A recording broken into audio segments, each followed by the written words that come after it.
Bom dia, buenos dias, bom dia, good morning, bonjour. Que mais que vocês querem? Que mais que vocês querem? Como é que fala em italiano mesmo? Buongiorno. Tá aqui o cafezinho sem café, sem nada, com ainda aqui a marca da xicrinha. Para vocês, meu povo, chegando o Café com Beckler de hoje.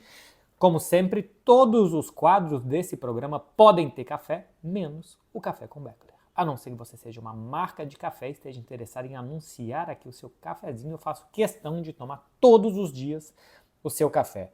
Gente, é o seguinte, o Café com Beckler de hoje vai falar de dois jogos, Real Mallorca e Real Madrid, e Chelsea contra Manchester City. Por quê? Porque foi o que eu assisti nesse final de semana. Foi um final de semana estranho de Premier, né? A gente teve na sexta-feira o Manchester United, já no sábado de manhã o Liverpool, depois no domingo o prato principal, assim, o Chelsea contra o Manchester City. Assisti alguma coisinha do Paris Saint-Germain também, mas sem muita atenção. Então assisti o Barcelona e assisti esses dois jogos. E de Campeonato Brasileiro também vi o bom Botafogo, hein? É um muito bom time, muito ofensivo, com muitos recursos, contra um Flamengo muito irreconhecível. Muitas lesões também do Flamengo, não sei se é algo que poderia ter sido evitado ou não, um momento tão importante da temporada para o Flamengo. E assisti Palmeiras e São Paulo também. Tenho assistido muito Palmeiras para ver o Estevão, e que existe já muita atenção da marcação contra ele, mas ainda assim a capacidade dele sair da marcação contra sistemas defensivos que se fecham em cima dele com menos de 18 anos chama muita atenção, mas não vou analisar esses jogos, até porque eu estava meio que assistindo outros ou me preparando para outros jogos. Então vamos lá, gente. Mallorca e Real Madrid.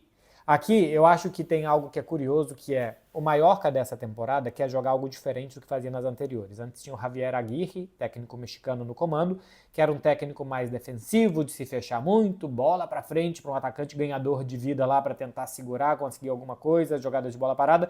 Curiosamente, é assim que o Mallorca no segundo tempo foi mais perigoso, mas tentou começar de uma forma diferente. Começou mais em cima do Real Madrid, os primeiros 5 minutos praticamente empurrando o Real Madrid para dentro da sua grande área, só que o Real Madrid tem algo que é muito forte, que é o contra-ataque.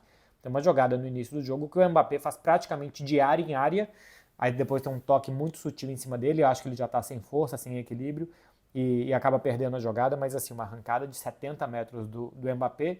E nos contra-ataques, especialmente com o Vinícius, o Real Madrid começa a levar muita vantagem. Aos 12 minutos faz 1-0, já até poderia ter sido antes com essa jogada do Mbappé, uma outra que já tinha se aproximado da área, o Real Madrid.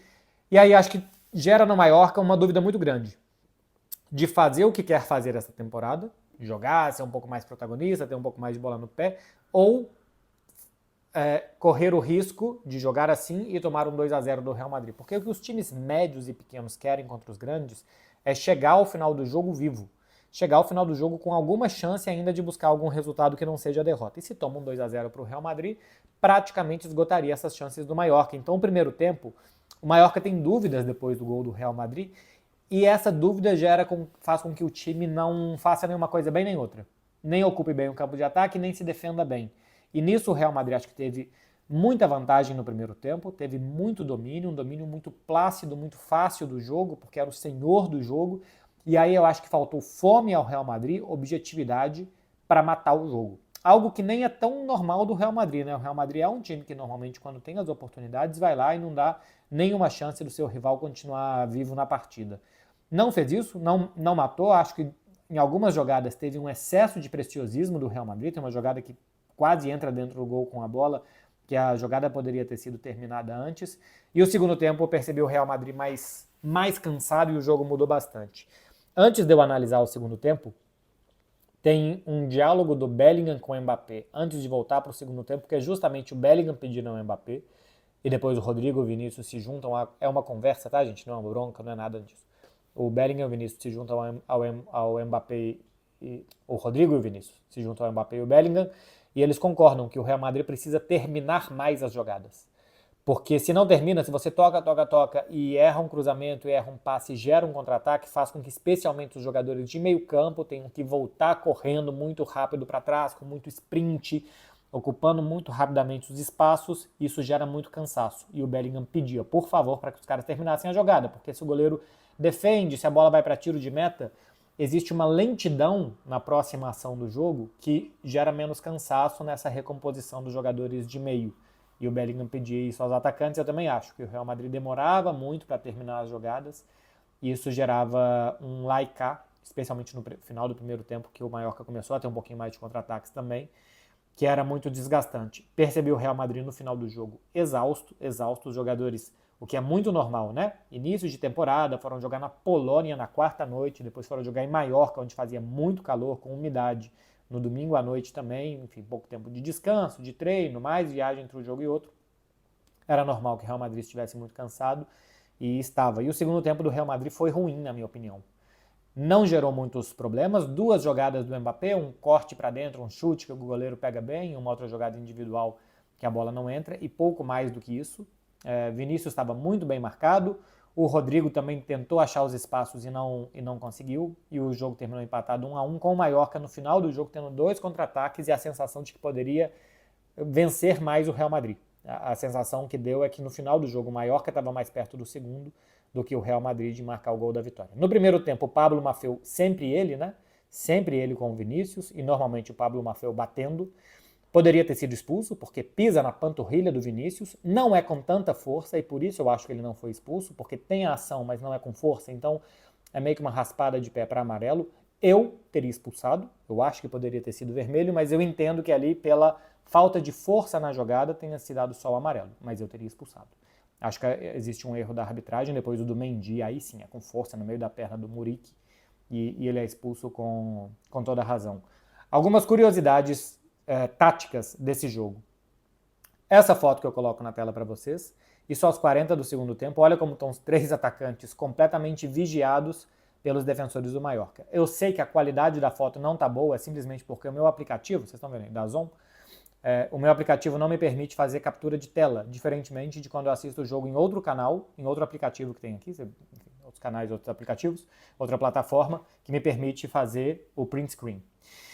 Então a qualidade não está boa por conta disso. Isso é uma jogada aos 40 do segundo tempo, o Real Madrid estava atacando, o Mallorca recuperou, é uma jogada que o atacante do Mallorca tenta dar uma gaúcha no Militão, drible da vaca no Militão, e o Militão corta bem, e aí tem um contra-ataque do contra-ataque. Só que a recomposição do Mallorca, pelo que gera o Real Madrid com seus atacantes, é muito rápida, e quando os 3 jogadores de ataque, Mbappé, Rodrigo e Vinícius, estão ali próximos da bola, a defesa do Mallorca está toda montada. Voltando para mim, é curioso porque o Rodrigo esteve sempre muito perto do Vinícius e do Mbappé. Então a gente está vendo um ataque muito móvel. A zona de calor do Rodrigo, inclusive, de ascendência dele no jogo, é até mais pela esquerda do que em qualquer outra faixa do campo. Então se a gente pega onde mais o Vinícius tocou na bola, na esquerda. Onde mais o Rodrigo pegou na bola, na esquerda. Onde mais o Mbappé pegou na bola, faixa central mais para a esquerda também. O Real Madrid praticamente não utilizou o lado direito do ataque, concentrou tudo ali na esquerda, porque com o adversário muito fechado, não girava tanta bola de um lado para o outro e tentava achar espaços do lado que tinha uma defesa muito fechada, a do Mallorca. E não conseguiu achar esses espaços, né? Conseguiu no primeiro gol, mas depois teve muitas dificuldades de achar espaços por ali. Então, olha aí o posicionamento médio dos jogadores do Real Madrid, como é o Mbappé como um 9, um jogador mais centralizado, embora tenha se movido, o Vinícius como um ponta esquerda, mas muito perto do Mbappé, o Mbappé até um pouquinho mais para o lado também, e o Rodrigo atrás desses dois, Rodrigo como um 10. Bellingham e Valverde numa altura muito parecida, o posicionamento médio dos dois, uma pela esquerda, outro pela direita, mas a altura parecida do Bellingham e do Valverde. Estou gostando muito do Bellingham nesse início de temporada. Acho que está sabendo ler muito bem o que o jogo está pedindo, e acho que o jogo está pedindo mais esforço defensivo dele, e ele está entregando. Então, os 2 jogos do Bellingham acho que foram muito bons. Eu acho que ele foi o jogador mais lúcido do Real Madrid nesses 2 jogos. Outros brilham mais, os atacantes e tal, normal. Mas eu acho que o Bellingham está fazendo um trabalho muito inteligente, brilhando menos na frente, dando um passo mais atrás e ajudando muito o time. E aqui eu quero passar com vocês um dado, ou 3 dados, dos atacantes do Real Madrid, para a gente perceber como que as estatísticas de vez em quando são cruéis se a gente olha só os números e não olha para um retângulo verde com uma bola dentro dele, né? Toques na bola dos atacantes do Real Madrid. Rodrigo 88, Mbappé 44. Rodrigo participa muito mais do jogo, joga em zonas mais fora da grande área e tal, participa mais da armação, tocou na bola o dobro de vezes que o Mbappé. Cada um perdeu 11 bolas. Ou seja, o Rodrigo, como joga mais atrás, dá mais fluidez ao jogo do Real Madrid, então mais continuidade ao jogo. arrisca um pouco menos, perde um pouco menos de bola, e o Mbappé perdeu uma a cada 4 bolas que tocou. Perdeu 11 de 44, o Rodrigo perdeu 11 de 88, o Rodrigo perdeu uma a cada 8 bolas, o Mbappé uma a cada 4. O Vini, 64 toques, 24 perdas de posse de bola. Ou porque não conseguiu um drible, ou porque depois que driblou passou mal, ou porque na disputa com o zagueiro ele foi desarmado, alguma coisa disso. Só que o Vini deu 6 passes chave durante o jogo. Ou passe que gerou uma situação de muito perigo, ou quase um gol, ou assistência belíssima que ele dá para o Rodrigo fazer o gol do Real Madrid. Ou seja, o Vini perde mais bolas, porque ele arrisca mais, mas ele também tem mais prêmio, porque ele, como comparação aqui, o Rodrigo deu um passe chave e o Mbappé nenhum. Então, se a gente olha só o número e que o Vinícius perdeu muito mais bolas ou que o Rodrigo tocou o dobro do Mbappé e não vê as funções e para que cada um serve, a gente fica perdido do que realmente foi um jogo de futebol, né?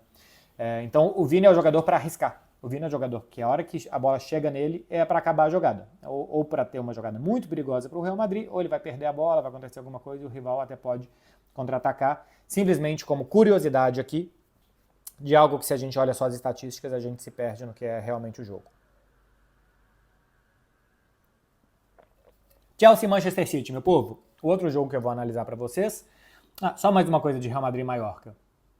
Eu tinha falado depois do jogo contra a Atalanta que o Real Madrid perto do gol do adversário vai ser muito perigoso, e eu continuo achando, tá? Acho que o cansaço do segundo tempo e a falta de objetividade no primeiro piorou o Real Madrid nesse jogo. Mas são coisas que a gente está falando de 2 jogos na temporada só, que eu acho que serão ajustadas, especialmente a questão física, e sem físico ficou muito mais difícil jogar. Chelsea 0, Manchester City 2. Aqui é curioso porque é um 2-0 Manchester City e parece que é senhor do jogo, completamente dominador das ações, e eu assistindo o jogo não percebi isso. Por exemplo, se a gente olha só os números, eu sei que os números são importantes, mas o jogo é mais importante ainda. 10 finalizações do Chelsea, 11 do City, bem equilibrado.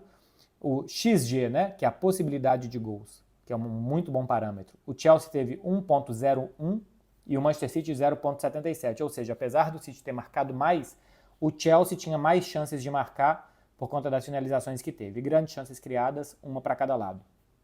Eu tinha tido essa impressão contra o Manchester United e tive de novo contra o Chelsea. O Manchester City me parece que está atacando sem muita volúpia. Não tem muito volume de jogo, nenhum dos 2 jogos o Manchester City sufocou o adversário e rondou a área demais, apesar de ter jogado com 2 pontas, Doku e Savinho, que normalmente são muito de 1 contra 1, porque quando joga Bernardo Silva e Grealish, dá para entender que os lados do campo o Guardiola quer segurar jogo, atrair jogadores, para que muitos adversários vão para o lado do campo, e aí a faixa central fica um pouco mais livre para que jogue Rodrigo, De Bruyne, Kovacic, enfim, os outros. E até o Haaland também. Não, com os pontas, normalmente você quer que o ponta tenha 1 contra 1, que ele tente jogadas de 1 contra 1. Então, os seus ataques tendem a ser mais incisivos. Tendem a partir da bola, quando a bola chega nos pontas, que os ataques aconteçam de uma forma mais acelerada. Não percebi isso em nenhum dos 2 jogos. Contra o Manchester United tinha sido o Oscar Bobb, quebrou o pé, né? Vai ficar bastante tempo fora. E o Doku agora foi Savinho e Doku. Não me parece um time que ataque com muita intenção. Não estou achando o Manchester City super mal intencionado, envolvente. Ainda não. Começa a temporada devagar nisso. E não acho que está se defendendo bem. Contra o Manchester United, eu acho que o Manchester United merecia mais sorte, merecia melhor naquele jogo. Teve boas chances o Manchester United porque o City não se defendeu bem. E a mesma coisa o Chelsea. O Ederson não está passando uma sensação total de segurança, fez uma bela defesa no segundo tempo, né? Uma jogada do Jackson Martinez, mas no primeiro tempo soltou uma bola fácil do Cole Palmer, no segundo tempo um cruzamento também, que ele solta a bola, fica viva dentro da grande área. Não parece que ainda voltou com tudo o Ederson. E acho que o Manchester City não está travando bem os contra-ataques, fazendo boa pressão na frente para impedir passes, enfim. Está começando meio que de segunda, terceira marcha. Foi o suficiente para ganhar 2 jogos de adversários complicados, né? Ganhar de Manchester United e Chelsea não é a coisa mais fácil do mundo, ainda mais quando é em Stamford Bridge e tal, como foi o caso contra o Chelsea. Mas ainda não vi muita coisa desse Manchester City. Acho que é normal. O próprio Guardiola falou, a gente ainda não está motivado para ganhar o campeonato inglês, a gente vai estar no último mês. Até lá tem que chegar lá, né? Então tem que chegar em boas condições. Mas realmente, assim, é um time que ainda não começou, sabe, não parece que o Manchester City descansou durante o final da temporada, descansou na pré-temporada e que agora volta ao trabalho super motivado, de cabeça fresca, arejada, de pernas leves para jogar. Não, parece que o time carrega ainda, a sensação que eu tenho é essa, o time ainda carrega o cansaço e o peso das temporadas anteriores. Falta um pouco de oxigenação, de algo novo nesse time. Vamos ver, mas as minhas duas primeiras sensações do Manchester City são que é suficiente, mas não é brilhante, né? Então, é o que eu vejo até agora. E do Chelsea, eu vi um tweet que acho que diz bem sobre o Chelsea. Assim, Chelsea tem 44 jogadores no elenco. Muitos bons e muitos medianos. E não tem ótimos jogadores. E eu acho que é mais ou menos isso. O Chelsea tem alguns bons jogadores, até muito bons jogadores, mas não tem excelentes. Podia ter metade deste elenco com mais qualidade, né? Então, tá apostando por quantidade. Acho que teve um bom primeiro tempo com Cucu, Enzo e Cole Palmer numa linha de 3, mas não foi suficiente. Um primeiro tempo que o Haaland marcou e depois uma bela jogada do Kovacic no segundo foi suficiente para o Manchester City vencer.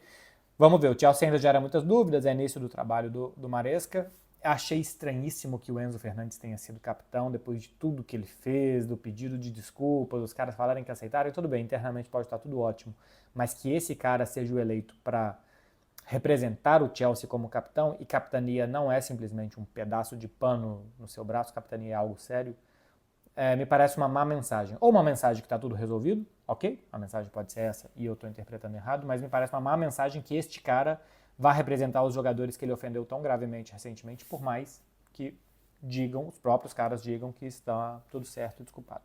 Enfim, sobre Savinho, fez a estreia como atacante titular, começou pela esquerda, depois até estava jogando pela direita, né, do ataque do Manchester City, pela esquerda é onde ele foi mais utilizado pelo Mitchell no Girona, canhoto de pé esquerdo, meio que pé natural para levar as jogadas para a linha de fundo, faz boas conduções em diagonal, ainda que não seja para chutar, mas para construir jogo e para arrastar jogadores com ele. 3 passes-chave, 3 dribles bem sucedidos dos 3 que tentou, foi um bom jogo do Savinho, boas sensações ele deixou, aparentemente não tem uma lesão séria, foi só um desconforto no joelho, o próprio Guardiola disse que espera que ele esteja disponível para o próximo jogo no sábado, me deixou boas sensações. E o Doku, eu acho que ele termina mal as jogadas, mas eu acho que ele foi bem contra o Chelsea. Acertou a maioria dos dribles também. Eu acho que depois que ele dribla, que ele chega na linha de fundo, que normalmente ele conclui mal a jogada. Ou porque elege mal, ou porque o passe dele não é tão bom assim. Mas pelo menos teve mais vantagens de 1 contra 1 do que tinha visto anteriormente. É um jogador que eu gosto mais quando sai do banco e entra. Não sei se ali ele consegue observar melhor o jogo, ou se ele tem mais gasolina no tanque contra marcadores mais cansados. Mas eu acho que fez um bom jogo. Vitória do Manchester City 2-0 sobre o Chelsea. Empate de Real Mallorca e Real Madrid 1-1. São os 2 jogos do Café com Beckler desta semana para vocês. Lembrando que durante a semana teremos aqui a semana do Barcelona, possível negociação de Vitor Roque, possível negociação do Gundogan, possível inscrição de Dani Olmo, o que mais aparecer também vou falar aqui na semana do Barça, no vídeo que deve sair na quinta-feira. Vou fazer um vídeo ou nesta terça ou nesta quarta sobre análise das ligas nacionais e dicas da KTO para vocês, de longo prazo. Já podem entrar desde já, kto.com, e com o cupom BECKLER vocês têm 20% de bônus no primeiro depósito que vocês fizerem. Lembrando que é só para brincar, é só para se divertir. Eu jogo 5, 10 reais sem brincadeira, é só uma forma de me divertir e é o que eu animo vocês a fazerem também. Sexta-feira eu vou responder as perguntas e veremos se tem alguma coisa a mais. Talvez eu faça alguma coisa de Cruzeiro e Boca Juniors, se eu conseguir assistir. Veremos se teremos esse conteúdo extra aqui no canal. Então faça favor, se depois de 19 minutos você está aqui assistindo, você gostou, então curte aqui e se inscreve também para não perder esta agenda toda do canal. E no sábado ainda tem análise de Barcelona e Atlético de Bilbao. O canal vai ter vídeo praticamente todos os dias para vocês, então se inscreve aqui para você não perder. Gente, quem é de café, bom café. Quem não é de nada, bom nada. Mas, sinceramente, boa semana para vocês. Como diria Silvio Santos, da vida não se leva nada. Vamos sorrir e cantar. E como também diria Silvio Santos, Mauê